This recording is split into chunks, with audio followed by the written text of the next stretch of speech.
सच्चिदानंद सद्गुरु साईनाथ महाराज की जय। ओम साई राम। मित्रों, आज का ब्लॉग आप सभी लोगों के लिए विशेष लाभकारी और कल्याणकारी है और ख़ासकर उन परिवारों के लिए आज का ब्लॉग महत्वपूर्ण है जो किन्हीं कारणों से बहुत व्यस्त रहते हैं, पूजा पाठ में समय नहीं दे पाते हैं।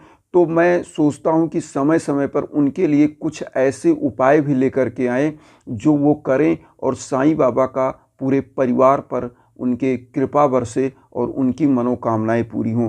क्योंकि आज इस भौतिकतावादी युग में आप देखेंगे जहां पैसे की कमी होती है वो परिवार समाज में सबसे पीछे चला जाता है।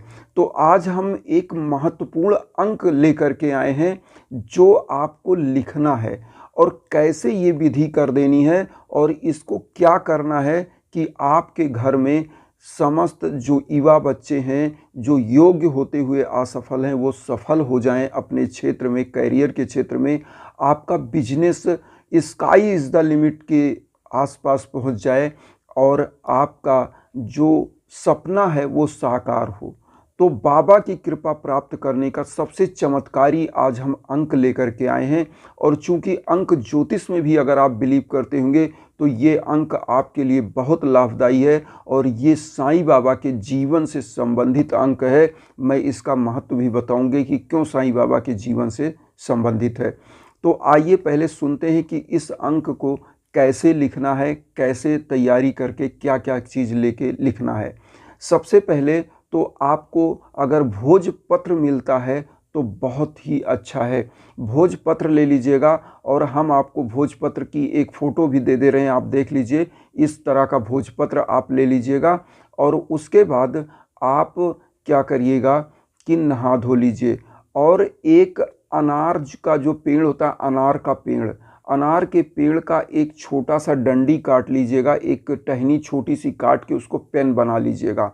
और आपको लेना क्या है, चंदन लेना है, लाल चंदन। लाल चंदन लेके आइए, उसको घिस करके और आप क्या करिए कि एक कटोरी में रख लीजिए। लाल चंदन घिस के रख लीजिए और अनार के जो आपने बताया टहनी की एक पेन बना लीजिए। और इस कागज़ में आपको अंक जो लिखना है हम आपकी स्क्रीन पर भी लिख दे रहे हैं और बता भी दे रहे हैं। आपको लिखना है 1 5 1 9 1 8 और इसको जोड़ना है। मतलब जैसे हम आपको इस स्क्रीन पर दे रहे हैं सेम ऐसे जोड़ेंगे तो ये आएगा 25। अब इसको मूलांक बनाना है तो आप 2 + 5 कर दीजिए तो ये आएगा 7। अब आपको करना क्या है कि इसी प्रकार से लिखने के बाद 7 अंक को महत्वपूर्ण रूप से बड़ा सा आप लिख दीजिए, 7 अंक। और अगर आप ये नहीं भी करना चाहते, नहीं जोड़ना चाहते, इसको मूलांक नहीं बनाना चाहते तो आप क्या करिए, केवल 7 लिख सकते हैं। तो 7 लिखने के बाद इसको आप क्या करिए, भोजपत्र को साईं बाबा के श्री चरणों में आप पहले वहीं रखिए। और अब आपको कौन सी पूजा क्या करनी है, जब आप इस जो भोजपत्र है आपने इस पे 7 अंक लिखा है तो साईं बाबा के श्री चरणों में आपने इसको रख दिया। उसके बाद फिर हाथ में ले लीजिए और साईं बाबा का जो 11 वचन है इसको आपको 11 बार पढ़ना है। 11 बार साईं बाबा का 11 वचन। चूँकि 11 वचन आप सभी लोग जानते होंगे और 11 वचन जो है ये आपको बोलना है 11 बार और साईं बाबा के श्री चरणों में इसको चढ़ा देना है। तो थोड़ा सा अक्षत लीजिएगा, चावल, और उसमें हल्दी मिला लीजिएगा और इस भोजपत्र पर थोड़ा सा डाल के बाबा के श्री चरणों में थोड़ा सा तिलक कर दीजिएगा और उसी का खुद तिलक कर लीजिएगा। और इस भोजपत्र को बृहस्पतिवार को ही आपको लिखना है और आप उसी लाल चंदन से अनार की पेन से ही लिखेंगे भोजपत्र के ऊपर। अगर आपके पास भोजपत्र नहीं है तो आप कोई भी सफ़ेद कागज़ भी ले सकते हैं और इसको आपको जैसे मैंने बताया वही चीज़ लिखना है। केवल 7 अंक भी आप लिख सकते हैं, केवल 7 अंक भी लिख सकते हैं। कोई ज़रूरी नहीं कि आप जोड़े 1 + 5 + 1 + 9 = 25, 2 + 5 = 7। ये आपको लिखने की अगर आप लिख पाएँ तो लिखें, नहीं ज़रूरत नहीं है, आप 7 ही लिख दीजिए। इतना लिखने के बाद आपको इसको साईं बाबा के श्री चरणों में रखना है 7 बृहस्पतिवार। 7 बृहस्पतिवार आप रख दीजिएगा और उसके बाद 7वें बृहस्पतिवार को इस कागज़ को आपको उठाना है। जो भोजपत्र है या जो सफ़ेद कागज़ में अगर आपने लिखा है तो उसको उठा लेना है और इस कागज़ को आप अपने घर के मेन दरवाजे पर पीले कपड़े में, छोटा सा पीला कपड़ा आपका बनेगा, आप देख सकते हैं इतना बड़ा पीला कपड़ा होगा और उसमें बांध दीजिएगा। बांधने के बाद मतलब ऐसा बांध दीजिएगा, छोटा सा बनेगा, इतना बड़ा भोजपत्र 7 अंक लिखना है, मतलब 7 और 7 लिखने के बाद आपको इतना बड़ा वो बन जाएगा। उसको पीले कपड़े में बांध के कहीं भी आप बांध देंगे कोई देख नहीं पाएगा। और अगर नहीं बांध सकते तो इसको अपने घर में जो तिजोरी है, जहाँ आप पैसे रखते हैं, मुद्रा रखते हैं, वहाँ पे आप इसको रख दीजिएगा।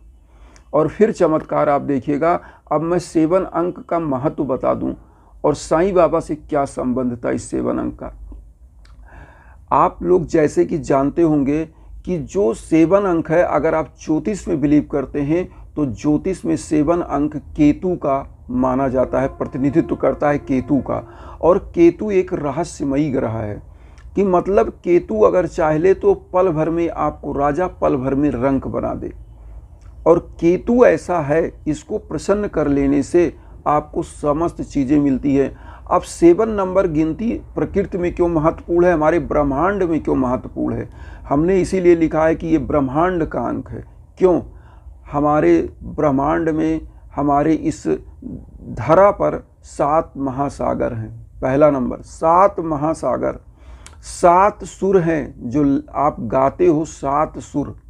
और 7 सुर होने के बाद, 7 महासागर होने के बाद ये केतु का भी प्रतिनिधित्व करता है। तो हमारे प्रकृति में इंद्रधनुष का जो रंग होता है, जब पानी बरस के निकल जाता है, सतरंगी होता है। तो ये हमारे प्रकृति में ये दिखाया है कि 7 अंक इज़ द ग्रेट नंबर्स। तो 7 नंबर बहुत ही महान नंबर है, ये आपके जीवन में परिवर्तन कर देता है। अब साईं बाबा से इसको कोरिलेट आप कैसे करेंगे, मैं वो भी दिखाता हूँ। साईं बाबा का जो देहावसान हुआ था, जब साईं बाबा इस दुनिया से अपनी शरीर को त्यागे थे, तो साईं बाबा का वो दिन जो डेथ वाला दिन था, जब साईं बाबा का मृत्यु हुआ था। वैसे तो महात्मा संत की मृत्यु नहीं मानी जाती है, केवल देहावसान उसको बोल सकते हैं, क्योंकि उन्होंने देह का त्याग किया था। साईं बाबा ने अपने 11 वचन में खुद कहा था, मुझे सदा जीवित ही जानो, अनुभव करो सत्य पहचानो। तो बाबा ने, उनका डेथ हम नहीं कह सकते, उनका देहावसान हुआ था, मतलब उनके शरीर की मृत्यु हुई थी। तो अब मैं बताता हूँ, तो साईं बाबा का जो मृत्यु हुआ था, देहावसान हुआ था, वो 15 अक्टूबर 1918 को, 15 अक्टूबर 1918 को हुआ था। अब इसको आप जोड़िए, 1 + 5 + 1 + 9 इक्वल +1 + 8 इक्वल टू 25। अब 25 आया, अब 2 + 5 को जोड़ेंगे तो 7 आएगा। अब आप समझ सकते हैं कि साईं बाबा का जो न्यूमेरोलॉजी है वो क्यों 7 अंक है। क्योंकि साईं बाबा ने दिखाया है कि ब्रह्मांड में, उन्होंने इसीलिए कहा है, मुझे सदा जीवित ही जानो, अनुभव करो सत्य पहचानो। साईं बाबा दशहरा के दिन, जो दशहरा होता है, विजयदशमी का दिन होता है, जब विजय हुआ था प्रभु श्री राम का, तो उस दिन बाबा का जो है देहावसान हुआ था। बाबा ने उसी दिन शरीर त्यागा था।